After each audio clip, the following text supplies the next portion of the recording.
মাত্র 1.5 ঘন্টা bike ride করে আমরা সোজা চলে এলাম বালাসোর থেকে ডুবলাগুড়ি সি বিচে। আর এই ক্যাম্পটার নাম হলো ট্রিপল আর বিচ ক্যাম্প। চলুন এবার আমাদের রুমটা একটু আপনাদের দেখিয়ে দিই। এখানে সব পরপর একটা করে কটেজ আছে, এছাড়া টেন্টের ব্যবস্থাও আছে। আর এটা হলো আমাদের রুমটা। প্রত্যেকটা রুমই নতুন হয়েছে আর খুব সুন্দর পরিষ্কার পরিচ্ছন্ন, ফল সিলিংও করা আছে আর অ্যাটাচ টয়লেটও আছে। আমার তো বেশ পছন্দ হয়েছে। 4 বেলা খাওয়া দাওয়া সমেত পার পার্সন 1800 টাকা করে পড়েছে। আর টেন্টে থাকলে পার পার্সন 4 বেলা খাওয়া দাওয়া সমেত 1300 টাকা করে পড়বে। আসতে না আসতে আমাদের তো ওয়েলকাম ড্রিঙ্ক দিয়ে দিল। এবার একটু চারপাশটা ঘুরে দেখব কেমন, চলুন। আমরা এই কিছুক্ষণ আগেই ট্রিপল আর ক্যাম্পে এলাম আর এসে কিছুটা ফ্রেশ হয়ে নিয়ে এখন আমরা একটু বিচে যাচ্ছি। আর চারপাশটা দেখুন, পুরো জঙ্গল। এই জঙ্গলের মধ্যে দিয়েই বিচে যাওয়ার রাস্তা। খুব সামনেই, খুব বেশি দূর না আমাদের ক্যাম্পটা থেকে, মোটামুটি 3 মিনিট মতন হেঁটেই বিচে পৌঁছানো যাবে। তবে ক্যাম্প থেকেই বলল যে এখন সমুদ্র তো অনেকটা প্রায় দূরে চলে গেছে। এখানটা না কিছুটা মন্দারমণির মতন জায়গাটা। সকালের দিকটায় জোয়ারের জলটা যেরকম আসে, সেরকম দুপুরের টাইমটা সমুদ্রটা অনেকটা দূরে চলে যায়, মানে ভাটা যেহেতু, তার জন্যই এখন ভেবেছিলাম আমরা সবাই একটু চান করব, কিন্তু সেটা আর হবে না। দেখা যাক কালকে সকালে কি করা যায়। চলুন বরং সমুদ্রটা আপনাদের গিয়ে একটু দেখাই। আর ওদিকে সামনে আমার হাজব্যান্ড আর বাকি যারা আছে সবই আমাদের ফ্যামিলি মেম্বার। ওখানে দাদা, বৌদি, তার ছেলে আর ছোট্ট একটা পেটও আছে। এই যে রিসর্টটায় আমরা আছি সেটা পেট ফ্রেন্ডলি, তার জন্য খুব সুবিধা হয়েছে। আপনারাও যদি আসেন, আপনাদের বাড়ি যদি এরকম পোষ্য থাকে তাকেও নিয়ে আসতে পারবেন, কোনো অসুবিধা হবে না। আর চারপাশটা দেখুন কি সুন্দর লাগছে, একদম শান্ত নিঝুম পরিবেশ। আমরা এই কজন প্রাণী ছাড়া আর তো কাউকে দেখতে পাচ্ছি না।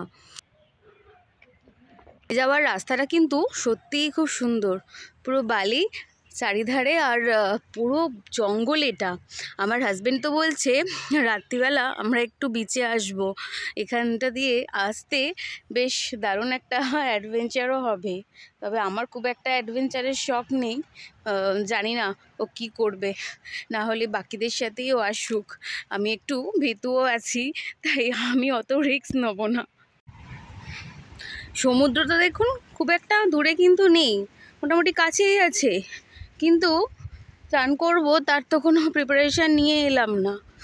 দেখা যাক কালকে সকালে কি করি, ইচ্ছা তো আছে একবার হলেও করব। কালকেই অবশ্য বাড়ি ফেরার দিন, তো লাস্ট দিন একটু চান করেই নেব। এখন ওরা দেখি কি করে। আর আমাদের দেখুন সাথে যে পেটটা আছে ও তো ভীষণ এক্সাইটেড। মোটামুটি ভালোই কিন্তু লোক এসেছে, খুব একটা ফাঁকা নেই। ভেবেছিলাম হয়তো এই সময়টা অত কেউ থাকবে না। আর এই পাশটা দেখুন পুরো ঘন জঙ্গল, যেই জঙ্গলটার মধ্যে দিয়ে আমরা এলাম পুরো একদম টানা, একদম ঘন জঙ্গল, কোনো লাইটের ব্যবস্থাও নেই। আমার হাজব্যান্ড আবার বলে রাত্রিবেলায় জঙ্গলটার মধ্যে দিয়ে বিচে আসবো। দেখা যাক বাবাও কি করে, যা পারে করুক, আমি তো নেই।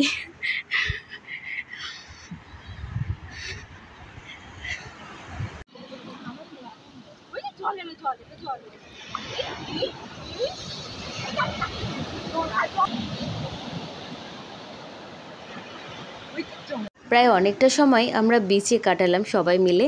আর এবার মোটামুটি ওই দুপুর 1:30-2 বেজেও গেছে, লাঞ্চের টাইম তো হয়েও গেছে। চলুন এবার বরং রিসর্টে ফেরা যাক। আর আজকে আমাদের মেনুতে ছিল ডাল, ভাত, আলু ভাজা, আর তার সাথে একটা পটল আলুর তরকারি, গলদা চিংড়ি, আর আমি নিয়েছিলাম ক্র্যাব। আমার অবশ্য ক্র্যাব খেতে খুব ভালো লাগে। এছাড়া ভেটকি আর পমফ্রেট মাছও ছিল, তা সেটা অপশনাল, যখন যেটা পাওয়া যাবে তখন সেটাই ওরা করে দেবে। তবে আমাদের বলেই ছিল যে আজকে পমফ্রেট করে দেবে, কিন্তু পমফ্রেট পাইনি বলে আমার হাজব্যান্ডকে ভেটকি মাছ খেতে হলো। আর যদি আপনারা ক্র্যাব খান সেটা আগে বলে দিতে হবে। এছাড়া ছিল চাটনি আর পাঁপড়। আর আপনাদের টেন্টের কথাটা বললাম না, এই হচ্ছে সেই টেন্টগুলো যেগুলো 1300 টাকা করে পার পার্সন। টেন্টের ভেতরেও কিন্তু যথেষ্ট ভালো জায়গা আছে আর বেশ পরিষ্কার পরিচ্ছন্ন। 3 জন ইজিলি শুতে পারবে এই বড় টেন্টগুলোতে। আর এখন আপনারা হয়তো ভাবছেন এই ঘুটঘুটে অন্ধকারে কি করছি আমরা। আসলে বিকেলবেলা আবার সেই বিচের ধারেই আমরা গেছিলাম, কিন্তু ঘুরতে ঘুরতে কখন যে সন্ধে হয়ে গেল বুঝতেই পারলাম না। আর দু একটা এরকম ছোট ছোট দোকান ছিল, যেমন ফুচকা, চা, ডিম টোস্ট, এছাড়া আর কিচ্ছু নেই এখানে। তা আমরা একটু ফুচকা খেয়ে নিলাম, তারপর ওই সেই অন্ধকার জঙ্গলের মধ্যে দিয়েই এবার আবার টেন্টে ফিরতে হবে। সত্যি কথা বলছি, হাতে টর্চ ছিল, কিন্তু টর্চের আলোটা যদি নিভে যেত না, পাশে কে আছে সেটা পর্যন্ত দেখতে পাবো না, মানে এই পরিমাণ অন্ধকার। আর তার ওপর আমার হাজবেন্ড ওই জঙ্গলের মধ্যে দিয়ে আস্তে আস্তে যত রকম ভূতের গল্প আমাকে শোনাচ্ছে, যাতে আমি একটু বেশিই ভয় পাই। যাই হোক, কোনো রকম প্রাণটা হাতে নিয়ে টেন্টে ফিরেছি। এসে এখন গরম গরম চা, সিঙাড়া আর চপ নিয়ে বসে পড়েছি। আমরা যে রুমগুলো ছিলাম সেটা তো আগেই বললাম 1800 টাকা করে পার পার্সন। আর এই সামনে যে কটেজগুলো দেখছেন, এই কটেজের রেন্টটা একটু বেশি আর রুমটাও একটু বড়। এছাড়া এখানে কিন্তু সন্ধেবেলা বনফায়ারের ব্যবস্থাও আছে। আপনারা যদি আগে থেকে বলে দেন তাহলে সেই সমস্ত অ্যারেঞ্জমেন্ট এরা করে রাখবে। এখানে যে গলদা চিংড়িগুলো দেখছেন, এটা হচ্ছে 6 পিস 180 টাকা প্লেট, আর চিকেনটা 600 টাকা পার কেজি হিসাবে, আর পমফ্লেট তন্দুর 250 টাকা পার পিস। সত্যি কথা বলতে ফিশগুলো এত ফ্রেশ ছিল, মানে জাস্ট ফাটাফাটি। আপনারা এলে অবশ্যই কিন্তু ট্রাই করবেন। আর আমার তো এখানে বেশ ভালোই লাগলো। দুদিনের ছুটিতে আপনারাও কিন্তু চলে আসতে পারেন। কলকাতা থেকে খুব বেশি দূরে তো নয়।